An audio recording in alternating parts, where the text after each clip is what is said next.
Hi, it's Julie, the Grow Your Occupancy Podcast. I hope you enjoy this episode as much as I did in talking with Kjersten Joachim. She's the Executive Director of Sales and Marketing at Dow Rummel Village in beautiful Sioux Falls, South Dakota. She has served in the capacity of sales and marketing leadership for over 15 years there. She's doing great things at Dow Rummel Village. Her occupancy, she consistently meets and exceeds very high occupancy, typically 95% or higher, which is essentially full when you allow for normal turnover. So when I heard that, I'm like, all right, I gotta ask, what are you doing, right? They also have a long wait list. So, hey, how do they do it? So that's why I wanted to get her on the show. And she's also great. I mean, she's a great person. She's really one of the, nicest people in the business. Another thing is I really admire about her is she is as great as she's doing. She reached out, like it was last fall, for I'm going to say help. She doesn't need any help. She wanted to get her team on some advanced, some training, she request for continued improvement. I admire that so much. Like what can you teach someone is doing all the right things, right? So I love that drive for continued improvement, that quest. So sit back and, or maybe don't if you're driving. I hope you enjoy this conversation as much as I did. Kjersten Joachim, Dow Rummel Village, Executive Director of Sales and Marketing. Enjoy.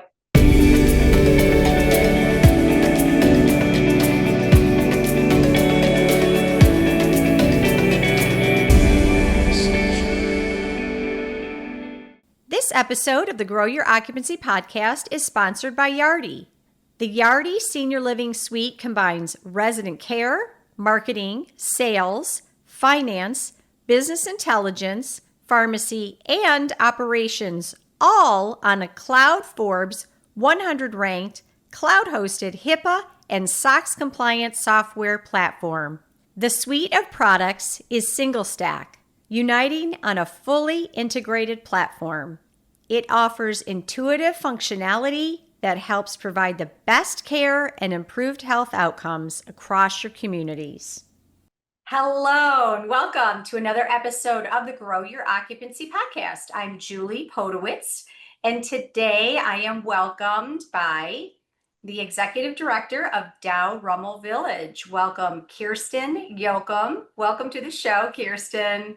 Thank you. Just of the sales and marketing, not of the whole thing. The Executive Director of Sales and Marketing. Yes. I was so focused, Kjersten, on making sure I pronounced your name correctly. You got it. Did I pronounce your name correctly? You did. Yes. All right. Well, Kjersten, welcome. Thank you. It's so good to have you. So Dow Rummel Village, tell us a little bit about Dow Rummel Village. Yes. So Dow Rummel Village, we're a life plan community in Sioux Falls, South Dakota, going on 60 plus years. We've been in the area. We're truly just guided by a mission to kind of enrich lives by providing extraordinary senior care, all kind of grounded in spiritual care and guidelines here at Dow Rummel. So I've been here about 15 years and it's been a blessing to work here. And you are in South Dakota, in Sioux Falls. That is a pretty South Dakota town. Yes. We're recording right in the middle of summer, and Sioux Falls is probably it's pretty year round. It's probably gorgeous in the summer. Yes, we have all 4 seasons. We all wish that the winter was a little less and the summer was a little longer, but no, it's a beautiful area. Yeah. And you have a beautiful downtown. We do. Yes. A lot is happening downtown. They're adding more and more all the time. So it's a great place to be. It is. It is. And how big is your campus? Down Rummel, we have about a little 283 apartments. So we have independent living, assisted living, enhanced assisted living, memory care, as well as skilled nursing. Okay. And what is your model as far as you are an entry fee model or rental? We actually have both at the moment. Yep. And Life Plan Community have both those rental and membership fee options. Just in independent living, everything else is a month-to-month rental. Okay, okay. And because you have all levels of care, independent Yes. all the way through. Yeah. Okay. And Yeah. tell us about occupancy, Kjersten. Yeah. So occupancy is very strong. We are very fortunate to have really strong occupancy and waiting lists. And ever since I've been here, it does ebb and flow. When I started 15 years ago, that was not the case. We had some opportunity within independent living. And then just slowly over the years, we've really worked hard on our consistency and our messaging and clarity. And I think over time, I mean, we've been very fortunate to have high occupancy and wait lists. So we're also fortunate to have a really good reputation in the area. And I think that spreads quickly when you have the base of residents that we do who are happy to live here. When you say high occupancy, what do you mean? So we are right near, like in the independent living, for example, we only have one opening. That's because we're refilling it. So when we do have an opening, it's just due to turnover. Um, so that's a good problem to have. Oh, yeah. We Yeah. can't always bank on that, but right now that's where it's at. And All yeah, right. So all of you that are listening, she's talking about 100%, really. They have one open apartment that's being renovated, that's spoken for, really. right. So you have no availability and you have a wait list. Correct. How long have you operated with this occupancy level, with basically no availability? Apartments spoken for as they become available. Um, Gosh, if I were to look back over our trends, for sure the last, 5 to 8 years, I would say it's right around that 95 to 100%. Um, Things will ebb and flow with trends, like I said earlier, but it just seems like that's been a very sought after area and people enjoy the larger apartments coming in earlier before you need it. That's a very core message that we try to get out to our prospects is come while you can still enjoy all the amenities and services we have to offer and enjoy that lifestyle that we're known for. Okay, all right, that's what everyone wants to know. Yeah. How do you get that message across? Now, I mean, you can get the message across as simple as you just said. You can say that. We can say that all day long. But saying something, right? Delivering a message and receiving one, right? Serving up a meal and having someone eat it, in other words, are two different things. How are you all getting people to buy in, literally, really, but figuratively, to move sooner rather than later when they want it versus need it?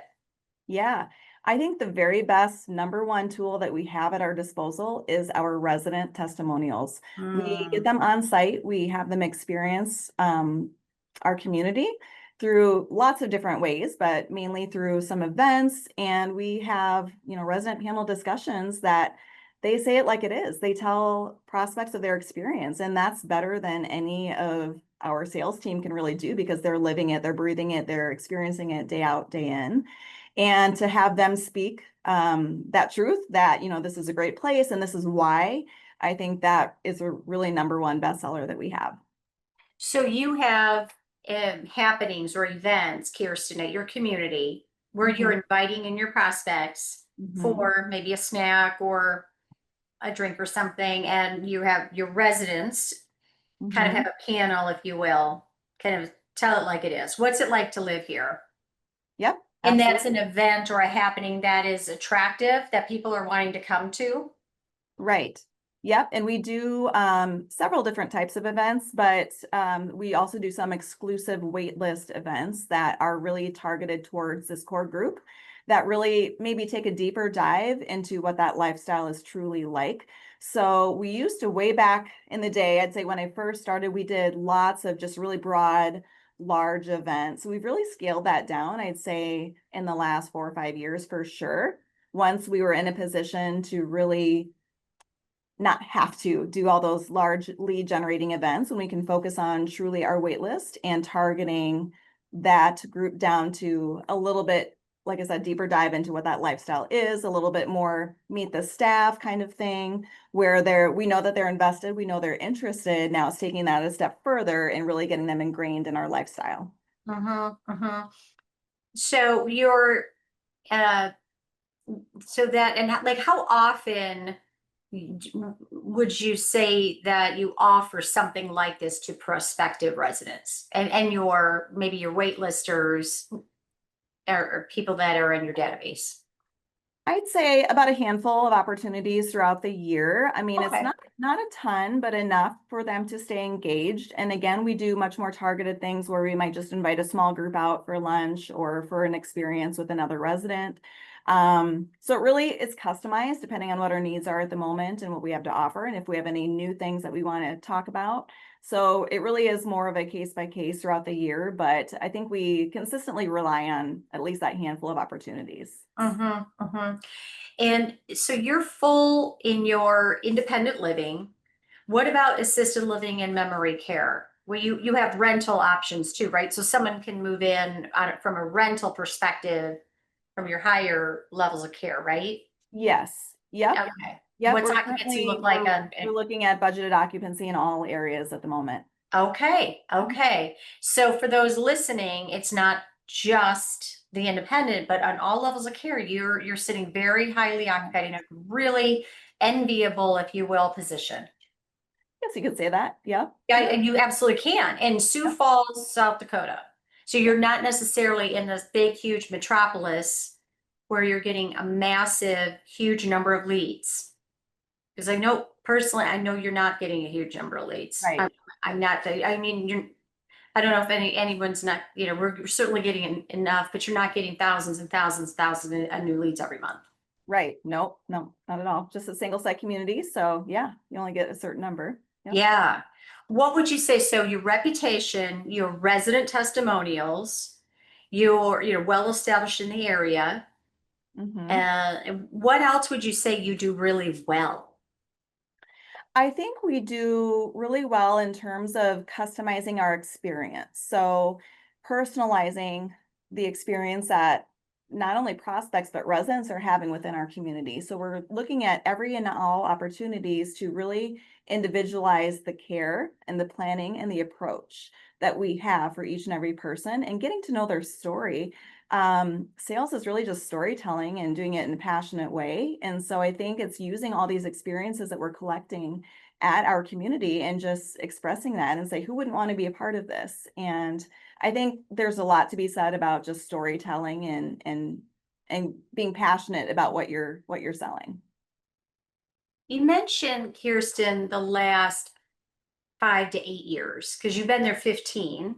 Yeah. Which that says a lot, right, for the culture of Dow Rummel, for you to be in your position as long as you have. The last 5 to 8 years includes a really tough time in the world, but certainly in our business, COVID. Yet you talk about the last 5 to 8 years being the inclusive of the best occupancy you've ever had. What did you all do that contributed to the growth and the improvement in that period of time? I think there's probably not one thing. It's probably just a collective of efforts, right? It's being curious. It's that continuous, I guess, effort into learning and to bettering yourself, and not only in the sales realm, but also across our community. I think we've always, just as a leadership team, had that drive of we want to be the best. We want to be the best for our residents, and we want to be able to tell that story well, and to not kind of settle for the status quo, always challenging ourselves to say, how can we do this better, and not getting complacent and not kind of relying on, oh, it's always been this way. I think it's very easy to get stuck in that rut of just, this is the way it is, this is the process. But it's looking beyond that and saying, how can we do this more efficiently? How can we do this more productively, for the betterment of the residents? So it's partnering with, people like yourself to always kind of think beyond, even though we're good at occupancy, it might not always be that way. We might have a change of conditions. We might have different player in the market. We might have to do something above and beyond. And so it's kind of proactively getting to that point of always working on something to make sure that we're getting the best outcome. Hey, it's something I so admire you. And I wanted to ask, like, what is the catalyst? Because, you reached out last fall when you're to grow your occupancy, which is, a company in which people reach out for support and help. Typically, there's a potential gap, in sales or occupancy. It makes sense. And from the outside, you don't have a gap in occupancy. Yet you're reaching out. It kind of the holiday, if I recall. This is like a tough time of the year. It's like a busy time of year. You're already highly occupied, and yet you're saying, hey, let's talk. Let's talk about how we might work together.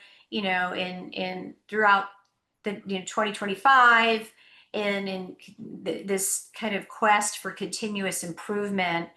I have such admiration for that. You just kind of said you're just looking always at, is that something that you just like intrinsic with you, or the culture there, or how does that work? And what advice would you give others? Yeah. I don't know if I have a great answer for that. I think, we all kind of are into the strength finders. And so I know that's one of my strengths is kind of maximizing and trying to make the best out of something. So I've always tried to bring that to whatever role I'm in is how can we maximize our output and do what we're doing better. I don't know if I think it's always kind of just trying to look ahead because we're never wanting to be super comfortable with where we're at. We always want to stretch. We always want to get better. And so I think it's just looking ahead and saying, okay, what obstacles or challenges might we proactively see that we can plan better for right now? And we're a single site community.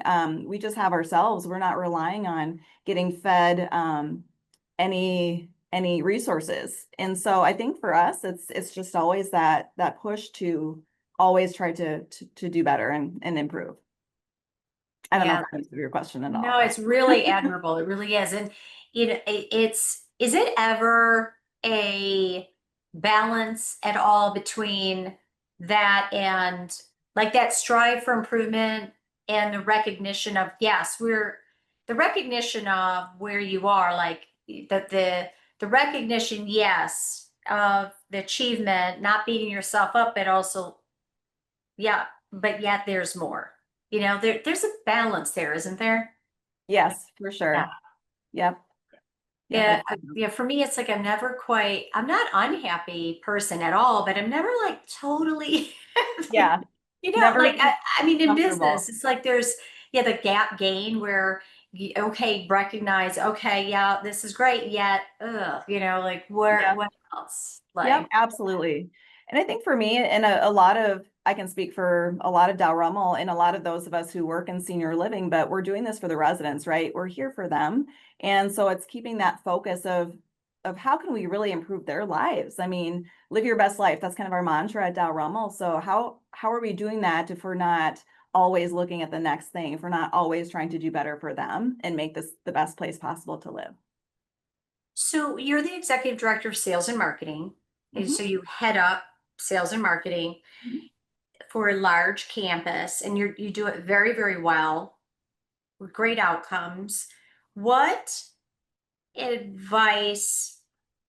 I guess that's two parts, Kirsten. What do you feel you do well? Like what consistently do you do? Because you're getting, your team gets great outcomes. So what are you doing that, like, you say to someone, like, if I called you and said, Kirsten, I want to get the outcomes you do, what advice would you give me?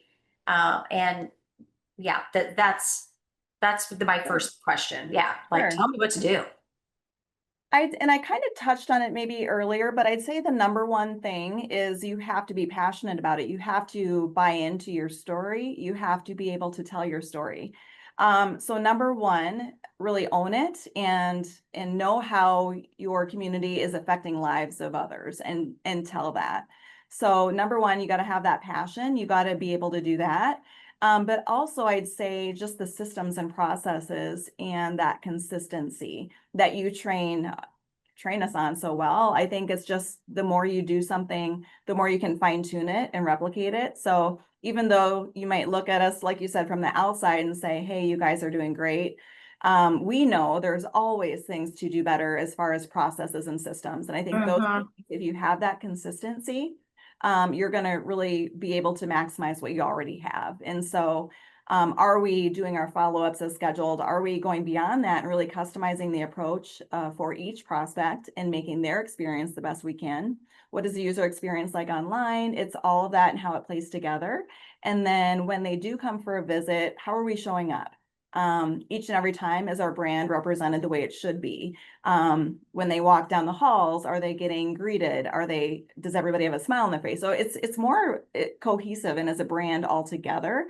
So it's not just sales and marketing, it's how we play a part within the bigger picture of different departments and staff.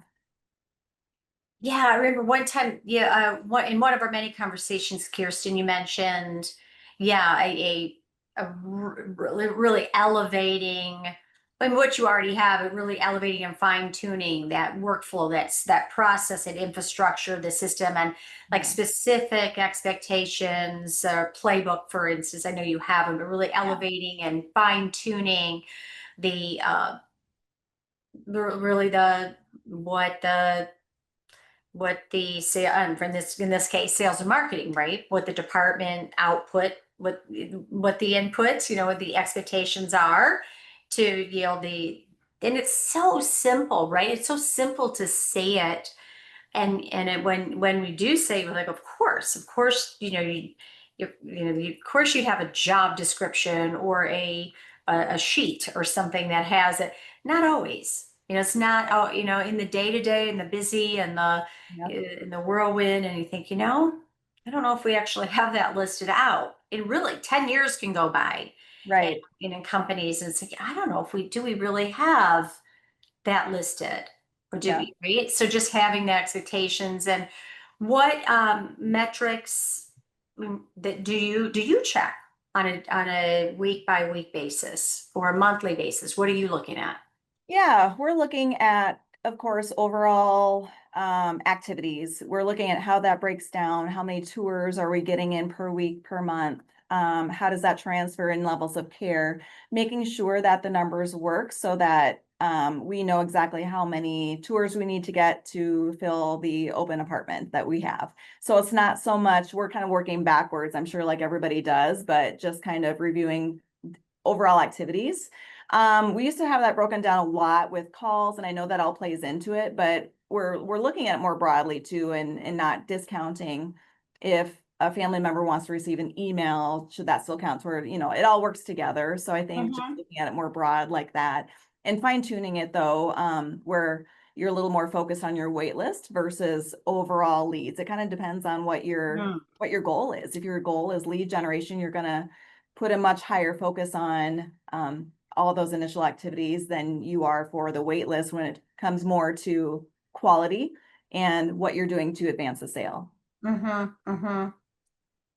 So if someone's listening who's at that place where they're thinking, okay, I'm ready to take a next step, some type of next step wherever they are now to that next elevation, where from A to B or B to C, what advice would you give? Like if they were going to do one thing, what would you suggest? As far as like the best. Yeah, like in sales and marketing, say, okay, I absolutely suggest, or if you had, if you could do it, or if you could elevate this one area, or if you could invest in this, or if you could improve in this one way, as far as the sales and marketing, or if you could spend time in this area, in what way? Because I know you value, sales, like I know you value coaching, I know you value training, I know you value a playbook, I know you value um, having the expectations and the benchmarks. And I know you value the culture piece. Yeah. Yeah, team dynamics. I don't know if this is where you're going with it, but I think the onboarding experience for my sales and Mm. marketing team was a large reason also why I wanted to get a little more formal and reach out to you to help with that because as a small team, just a single site, it's not something that we had readily available. And so it's just things I've collected over the years that I found helpful. But I think really formalizing that process gives you that consistency. And also when you can translate that to your other team members to say, this is like your playbook, this is what is going to work best for our team and just getting that a little more formal of a process and system. That's kind of one of the reasons we reached out as well. No, that's good. I think it's an excellent, whether you're a single site, Yep. multi assets, many communities, I would 100% agree. Yeah. Having onboarding and that initial 30, 60, 90, and then onward. Yes, definitely. Definitely. Kjersten, it's always a pleasure. Anything else? Any other advice? Any other words of wisdom? You've got many of them. No pressure. I don't know about that, but no, I think this You is a good do. conversation to have. And I think if there's anything I try and take away also, it's don't wait until you're kind of in a slump to reach out. I mean, there's lots of resources, always kind of refine your process, look for ways to improve. Because you'll never feel like you got it. At least I haven't gotten there. I still don't feel like I'm there. You're always looking ahead to the next thing. And then when you think you have it, things change. So I think if there's anything, it's never stop learning, keep that curiosity and just keep trying to do better for your future residents. Oh, that's great. I love it. I love it. That quest for continued improvement, and it makes life fun and never boring, right? Right. Never dull. And I don't, if you're Right. bored in senior living, I don't know what to tell you, right? Right. Sales too. Got variety, that's for sure. Exactly. Thanks for taking time out of your day, Kjersten, Thank you, to Julie. Thanks for inviting join the me. podcast. Thank you all for listening to another episode of the Grow Your Occupancy Podcast. If you'd like to learn more, jump on our website. Thank you so much for serving senior living. Like, share, subscribe so others can learn from experts in our business. Like Kjersten and others, our webinars are posted on our website, as well as other information if you'd like to join up for our free newsletters. So again, thank you very much. I'm Julie Podewitz. Until next time, thank you. This episode of the Grow Your Occupancy podcast is sponsored by Yardi.